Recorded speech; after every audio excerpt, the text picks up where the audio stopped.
ശമ്പള പെൻഷൻ വിതരണവുമായി ബന്ധപ്പെട്ട് ട്രഷറികളിലുണ്ടായ പ്രതിസന്ധി പൂർണ്ണമായും പരിഹരിക്കണമെങ്കിൽ 1 വർഷമെടുക്കുമെന്ന് ധനമന്ത്രി തോമസ് ഐസക്. സഹകരണ മേഖലയ്ക്കെതിരെയുള്ള കേന്ദ്ര നീക്കത്തിൽ യോജിച്ച സമരം നിലവിലെ സാഹചര്യത്തിൽ ഉണ്ടാകില്ലെന്നും മന്ത്രി സൂചന നൽകി. അതേസമയം ധനമന്ത്രി തോമസ് ഐസക്കിനെതിരെ പ്രതിപക്ഷ നേതാവ് വീണ്ടും രംഗത്തെത്തി. സംസ്ഥാനത്തിന്റെ സാമ്പത്തിക പ്രതിസന്ധി കേന്ദ്രത്തെ അറിയിക്കുന്നതിൽ സർക്കാർ പരാജയപ്പെട്ടെന്ന് രമേശ് ചെന്നിത്തല ആരോപിച്ചു. സഹകരണ ബാങ്ക് പ്രതിസന്ധിയിൽ സർക്കാർ തീരുമാനമെടുക്കാൻ വൈകിച്ചതിനെക്കുറിച്ച് അന്വേഷണം വേണമെന്ന് BJP ആവശ്യപ്പെട്ടു.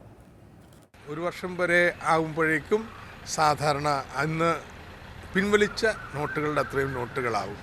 ഇവിടെ നോട്ട് റദ്ദാക്കി മോഡി പ്രഖ്യാപനം നടത്തിയിട്ട് അദ്ദേഹത്തിന് 2 ദിവസം വേണ്ടി വന്നല്ലോ വാ തുറക്കാനായിട്ട്, പ്രതിഷേധിക്കാനായിട്ട്. അമ്പരന്നിരുന്നു പോയി ഈ മോഡി ഭക്തൻ. എന്നിട്ടിപ്പോൾ വർത്തമാനം പറയാൻ വന്നിരിക്കുന്നു. ഉത്തരം മുട്ടുമ്പോൾ ഐസക് കൊഞ്ഞനം കാട്ടുകയാണ്.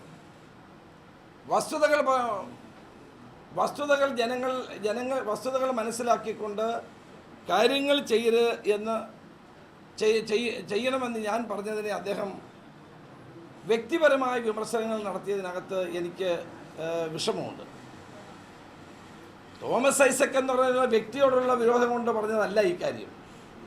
ധനകാര്യമന്ത്രി എന്നുള്ള നിലയിൽ അദ്ദേഹത്തിൻ്റെ ഉത്തരവാദിത്വം അദ്ദേഹം നിറവേറ്റുന്നില്ല.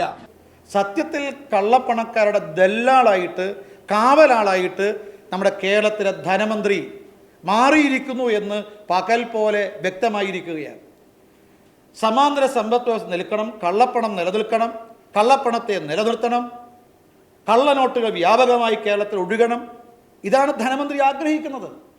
അതിന് തടസ്സമാണ് കറൻസി പരിഷ്കരണം എന്ന് മനസ്സിലാക്കിയ ധനമന്ത്രി ആരംഭം മുതലേ അട്ടിമറിക്കാനുള്ള ശ്രമം അണിയറയിലും അരങ്ങത്തും ആസൂത്രിതമായി നടത്തുകയാണ്. ജനങ്ങൾ ക്യൂ നിൽക്കുമ്പോൾ രാഷ്ട്രീയം കളിക്കുന്നതാര്? കോൺഗ്രസ് നേതാവ് TN പ്രതാപൻ, BJP വക്താവ് JR പത്മകുമാർ, സാമ്പത്തിക വിദഗ്ധയായ മേരി ജോർജ്, മാധ്യമപ്രവർത്തകനായ KJ ജേക്കബ് എന്നിവർ സൂപ്പർ പ്രൈം ടൈമിൽ ചേരുകയാണ്. ഒപ്പം മന്ത്രി കടകംപള്ളി സുരേന്ദ്രൻ ടെലിഫോൺ ലൈനിലും. ചർച്ചയിലേക്ക് കടക്കുന്നതിന് മുൻപ് ഒരു ചെറിയ ഇടവേള.